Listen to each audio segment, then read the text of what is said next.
Mari kita berdoa. Tuhan, terima kasih di dalam momen saat ini kami memperingati hari kenaikan-Mu ke surga Tuhan.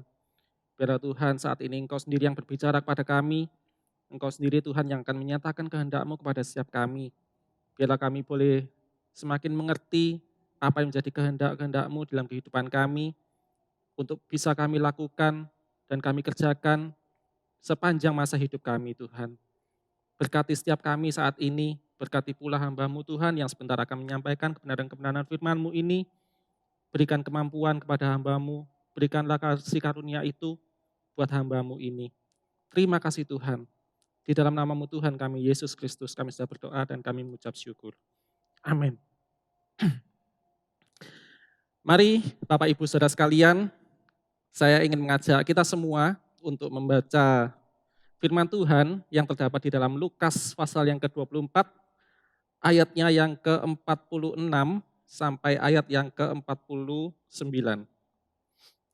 Lukas 24, ayat yang ke-46 sampai ayat yang ke-49. Katanya kepada mereka, ada tertulis demikian, Mesias harus menderita dan bangkit dari antara orang mati pada hari yang ketiga. Dan lagi, dalam namanya berita tentang pertobatan dan pengampunan dosa harus disampaikan kepada segala bangsa, mulai dari Yerusalem. Kamu adalah saksi dari semuanya ini, dan aku akan mengirim kepadamu apa yang dijanjikan Bapakku. Tetapi kamu harus tinggal di dalam kota ini sampai kamu diperlengkapi dengan kekuasaan dari tempat tinggi. Saya ingin membahas dulu di dalam ayat yang ke-46 sampai ayat yang ke-48 sampai ayat yang ke-49. Kamu adalah saksi dari semuanya ini dan aku akan mengirim kepadamu apa yang dijanjikan Bapakku. Tetapi kamu harus tinggal di dalam kota ini sampai kamu diperlengkapi dengan kekuasaan dari tempat tinggi. Yang ingin saya garis bawahi dari dua ayat ini adalah ayat yang ke-48, kata-kata tentang saksi, dan ayat yang ke-49, kata-kata tentang kekuasaan. Hal ini sejalan dengan apa yang Lukas tulis di dalam Kisah Para Rasul pasal yang pertama ayat yang ke-8. Kisah Para Rasul pasal yang pertama ayat yang ke-8.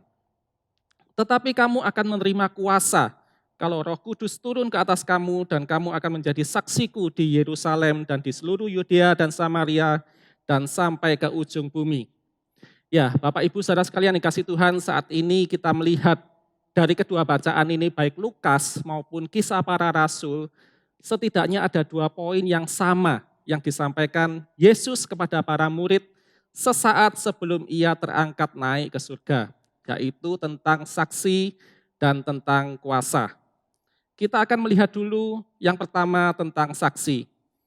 Kalau kita melihat dari kedua bacaan ini, kita akan mengetahui bahwa yang pertama, Yesus menyatakan kepada para murid bahwa mereka adalah saksi. Yang kedua adalah kita melihat Yesus menyuruh para murid untuk menjadi saksi. Para murid adalah saksi dan para murid menjadi saksi, ini adalah 2 hal yang berbeda. Saya akan memberikan sebuah ilustrasi yang sederhana ketika kita melihat sebuah proses pengadilan. Di situ ada sebuah peran yang sangat penting yang diharapkan bisa membantu hakim sebelum hakim itu mengambil satu keputusan-keputusan, ya, yaitu peran dari para saksi. Yang ingin saya garis bawahi di sini adalah bahwa tidak semua orang itu bisa menjadi saksi, karena memang setidaknya harus memenuhi kedua persyaratan itu. Yang pertama, orang itu adalah saksi. Seseorang dianggap layak untuk dihadirkan dalam sebuah pengadilan karena dianggap orang-orang itulah yang menyaksikan sendiri kejadian-kejadian perkara. Jadi mereka, orang-orang seperti ini, itulah yang disebut saksi. Orang-orang yang tidak menyaksikan sendiri, mereka tidak bisa menjadi saksi. Lalu yang kedua adalah mereka yang menjadi saksi adalah mereka yang dapat dihadirkan dalam persidangan. Tidak semua saksi ini dapat dihadirkan di dalam pengadilan karena alasannya macam-macam. Mungkin ada yang sedang dirawat di rumah sakit atau mungkin ada dalam kondisi-kondisi yang memang tidak bisa dihadirkan karena dianggap kesaksiannya itu tidak valid gitu ya.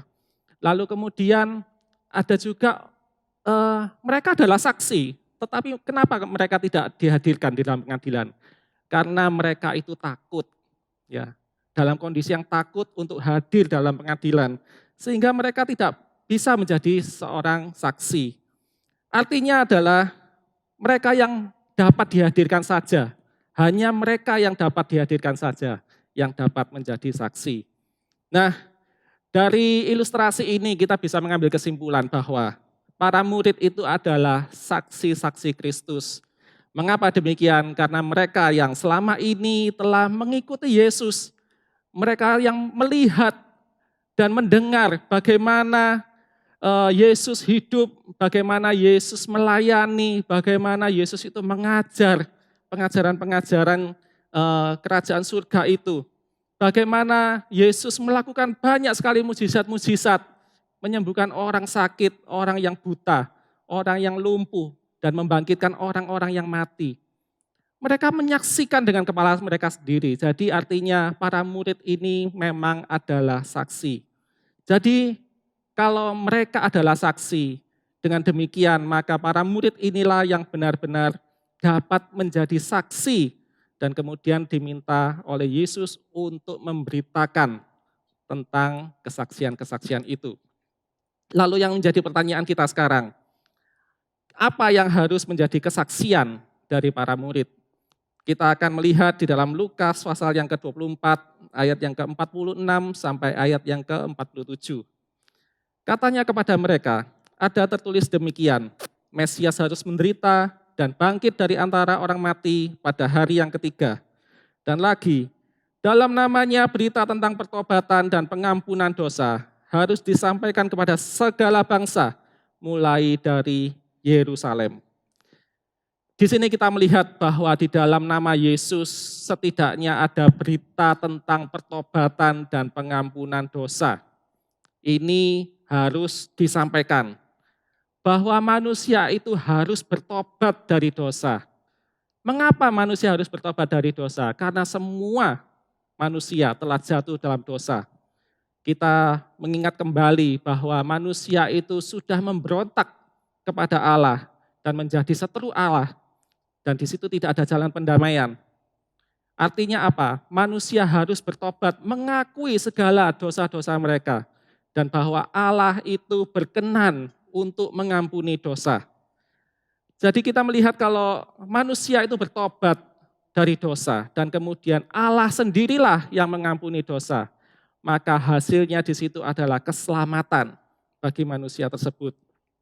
Dan keselamatan itu hanya ada di dalam Yesus Tuhan. Dialah satu-satunya jalan keselamatan itu dan tidak ada yang lain. Termasuk juga amal dan perbuatan baik tidak bisa menyelamatkan.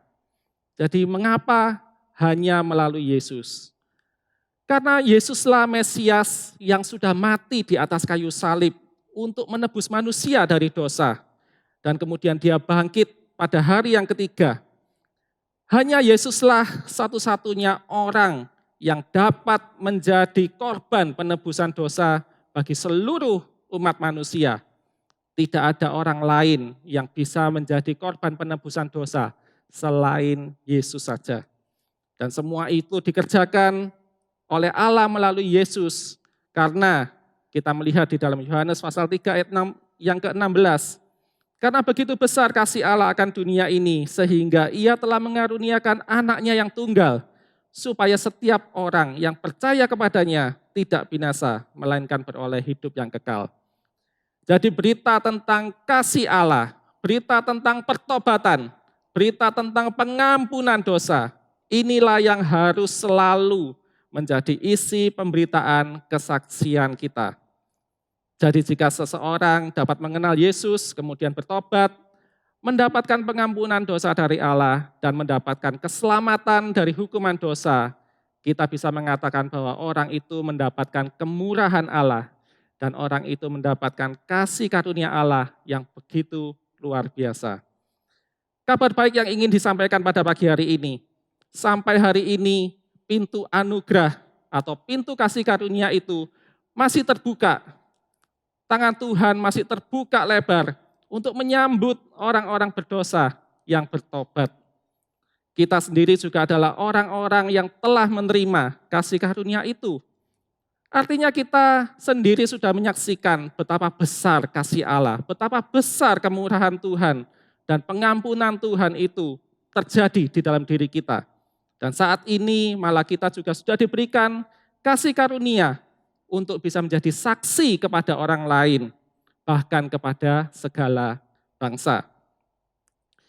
Jadi kasih karunia di dalam kehidupan kita dan untuk gereja kita ini sangatlah besar. Kita harus bersyukur akan segala kemurahan Allah yang begitu luar biasa, baik di dalam diri kita maupun di dalam gereja kita. Kalau kita mengingat kembali Bapak Ketua Sinode kita, Bapak Pendeta Rubin Adi Abraham, kemarin mengajarkan kepada kita tentang kasih karunia. Bahwa kasih karunia itu adalah kebaikan Tuhan kepada orang yang tidak layak menerimanya. Dan kasih karunia Tuhan itu adalah kemampuan Tuhan agar kita ini melakukan kehendaknya. Sekarang coba perhatikan dalam kehidupan kita masing-masing. Kita sampai hari ini sudah diberikan kesehatan. Kita sampai hari ini diberikan kekuatan. Sehingga kita sesungguhnya saat ini dapat menjadi saksi Tuhan. Tetapi sebaliknya saya juga percaya bahwa orang-orang yang sakit pun dapat dipakai Tuhan untuk menjadi saksinya. Apapun kondisi kita saat ini, selama kita ini masih hidup, selama masih ada nafas di dalam diri kita, maka saya bisa mengatakan bahwa kita ini dapat tetap menjadi saksi Tuhan. Yang berikutnya kita melihat bahwa kita selama ini sudah diberikan kesempatan-kesempatan yang luar biasa dari Tuhan, agar dapat terus menjadi saksi Tuhan sampai akhir hidup kita.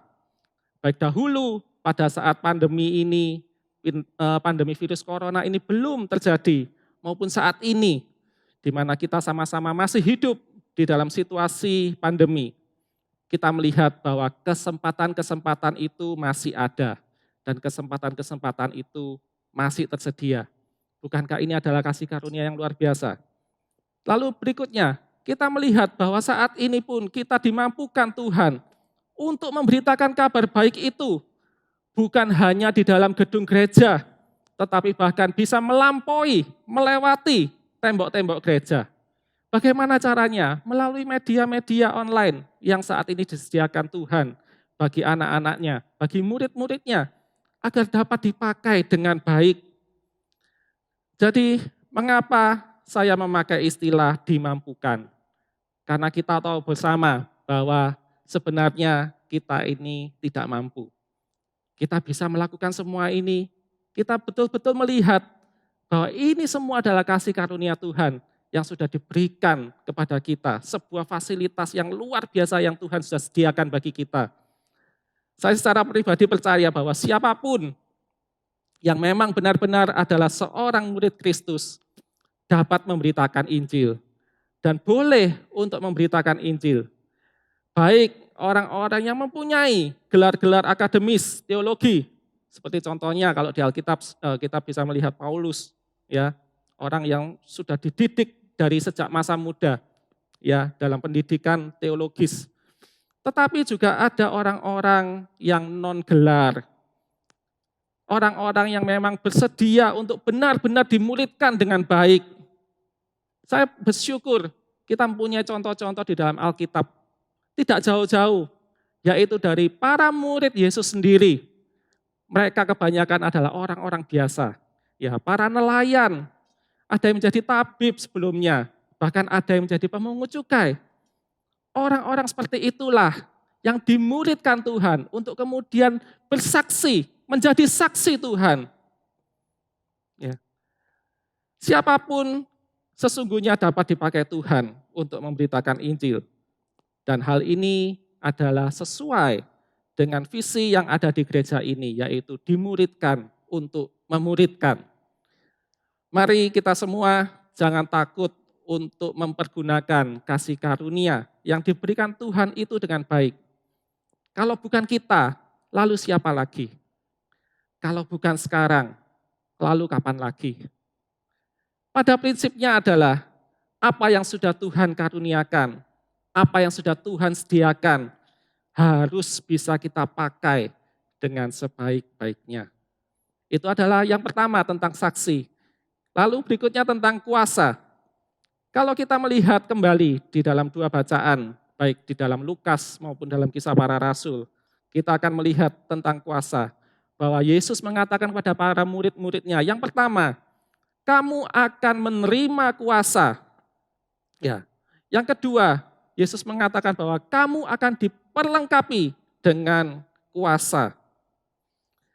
Agar para murid dapat menjalankan perintah Yesus untuk dapat menjadi saksi-saksinya, para murid ini perlu diperlengkapi dengan kuasa. Kata kuasa kalau kita melihat di dalam bahasa aslinya memakai kata dunamin. Artinya adalah kekuatan, kemampuan. Dan kata dunamin ini mengambil dari kata dunamis, dinamis, bergerak. Ya. Kata kuasa di sini menurut saya juga bisa bermakna sebagai mandat. Karena seorang utusan itu harus menerima dan diperlengkapi dengan sesuatu yang dapat menjadi bukti bahwa dia memang benar-benar menerima mandat. Sebuah ilustrasi sederhana, kalau kita melihat misalnya film-film tentang kerajaan gitu ya. Seorang raja itu perlu memberikan mandat kerajaan. Biasanya berbentuk seperti stempel gitu ya, stempel kerajaan. Stempel-stempel kerajaan sebagai mandat kerajaan ini diberikan, diserahkan kepada orang-orang yang menjadi utusan raja untuk dibawa selama mereka itu menjalankan tugasnya.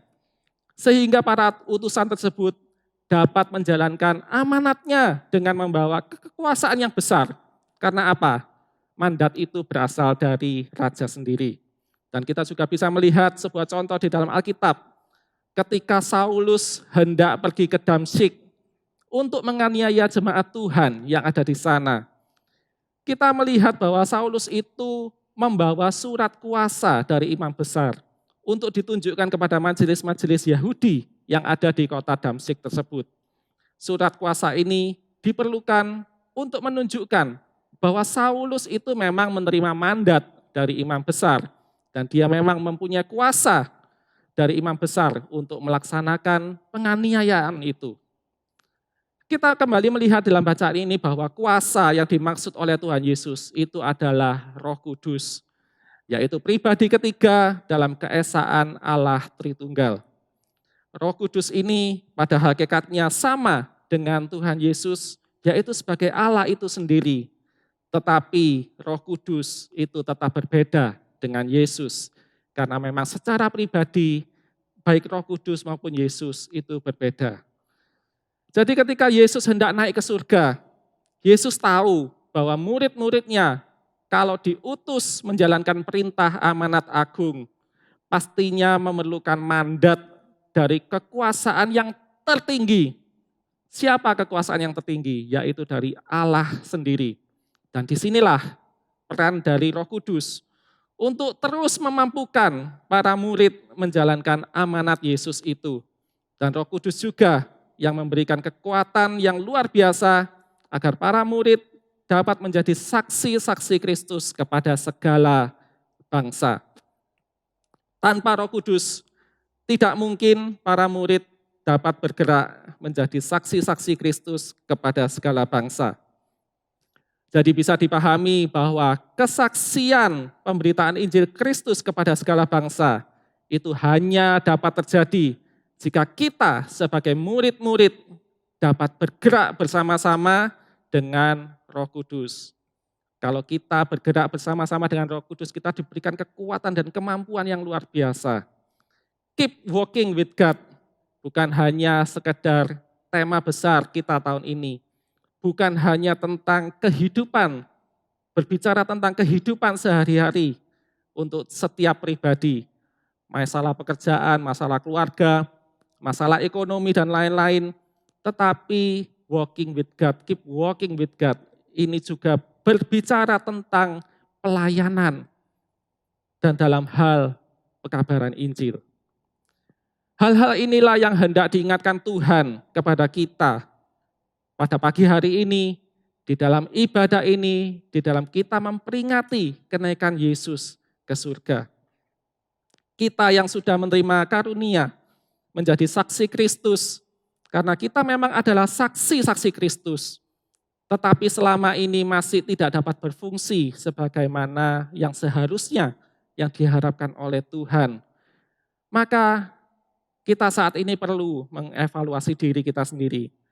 Bagaimana sebenarnya peran Roh Kudus itu di dalam kehidupan kita, di dalam diri kita. Ya. Khususnya kalau kita melihat di masa-masa pandemi ini, ada banyak murid-murid Kristus yang pelayanannya digambarkan seperti sedang tertidur. Peran gereja dan para murid-murid di situasi seperti ini sebetulnya saat ini sedang dipertanyakan. Dan hal ini pula yang menjadi keresahan dari para pemimpin gereja. Saya beberapa waktu yang lalu mengikuti pertemuan bersama dengan para pemimpin ya BPD yang ada di kota Surabaya ini. Dan ternyata para pemimpin kita yang ada di kota ini pun menyampaikan satu keresahan yang sama. Mereka resah tentang bagaimana peran gereja dalam situasi pandemi ini.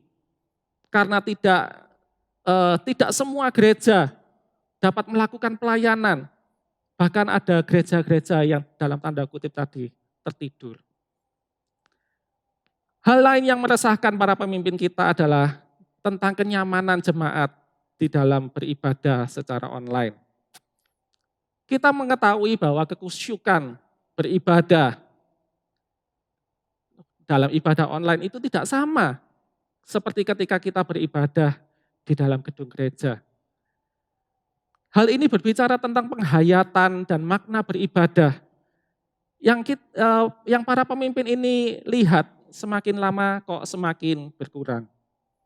Persekutuan di dalam beribadah itu juga semakin berkurang, terutama jam-jam ibadah yang tidak sama. Ya, memang dalam situasi pandemi ini ada beberapa gereja yang tidak bisa melakukan ibadah tatap muka, seperti contohnya adalah tempat kita sendiri di GPI Kapasari. Ya. Maka kita bisa melakukan satu alternatif yang lain, yaitu beribadah secara online. Tetapi kita pun bisa melihat bahwa tidak semua orang itu bisa bersama-sama bersekutu di dalam ibadah online. Saya pernah iseng-iseng cek gitu ya pada waktu tepat waktunya ibadah. Ternyata ada yang pernah tidak sampai 100 hadir di dalam ibadah itu. Ada juga yang bahkan tidak sampai 50 bersama-sama di dalam ibadah itu. Tetapi nanti setelah 1 hari berikutnya, 2 hari berikutnya baru ada peningkatan gitu ya. Orang-orang yang mengikuti ibadah ini. Padahal bukan itu intinya. Intinya adalah kita ini bisa bersama-sama di dalam ibadah walaupun secara online. Ada satu persekutuan ya. Saya percaya bahwa GPI Kapasari pun masih dapat meresponi panggilan Tuhan. Saat ini Tuhan memanggil kita semua untuk kembali berperan di dalam situasi yang serba sulit seperti saat ini. Dan Tuhan juga memanggil kita semua untuk terus melayani di masa-masa yang akan datang. Masa-masa yang akan datang kita tahu bahwa bukan situasinya semakin lama semakin ringan, tapi semakin berat. Kalau saat ini saja gereja seperti sedang tertidur, bagaimana di masa-masa yang akan datang? Oleh karena itu saat ini Tuhan memanggil kembali anak-anaknya, murid-muridnya. Tuhan memanggil gerejanya untuk kembali berperan di dalam pelayanan pekabaran Injil ini. Kasih karunia Tuhan itu yang menolong kita sampai saat ini. Dan kasih karunia yang sama itulah yang akan terus menolong kita di masa-masa yang akan datang. Asalkan kita dapat sungguh-sungguh bergerak bersama dengan Roh Kudus. Amin. Mari kita berdoa. Tuhan, ajar kami untuk saat ini dapat meresponi panggilan Tuhan.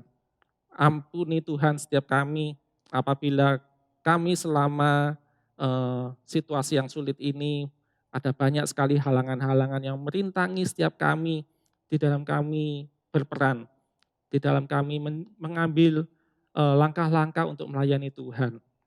Tuhan, berikan hikmat kepada kami, berikan pimpinan-Mu untuk setiap kami, agar kami bisa kembali Tuhan berperan, untuk kami bisa kembali aktif melayani Tuhan. Tuhan, situasi yang sulit seperti sekarang ini bukan berarti menjadi alasan untuk kami mengundurkan diri, tetapi kami melalui firman-Mu pada ibadah kali ini, kami diingatkan untuk kami dapat kembali meresponi panggilan Tuhan. Tuhan, bahwa Engkau saat ini sebentar lagi akan datang kembali untuk kali yang kedua. Biarlah Tuhan, kami boleh benar-benar menyadari ada suatu situasi yang saat ini harus kami lakukan. Ajak kami Tuhan untuk saat ini boleh bangkit bersama-sama dengan Engkau. Biarlah kami boleh terus berjalan bersama-sama dengan Engkau dari kasih karunia kepada kasih karunia. Terima kasih Tuhan, terima kasih. Bersyukur kepadamu atas hari ini. Biarlah kiranya Roh Kudus yang akan terus melanjutkan pemberitaan ini di dalam diri setiap kami masing-masing. Terima kasih Tuhan, terima kasih. Hanya dalam nama Tuhan kami Yesus Kristus, kami sudah berdoa dan kami mengucap syukur. Amin.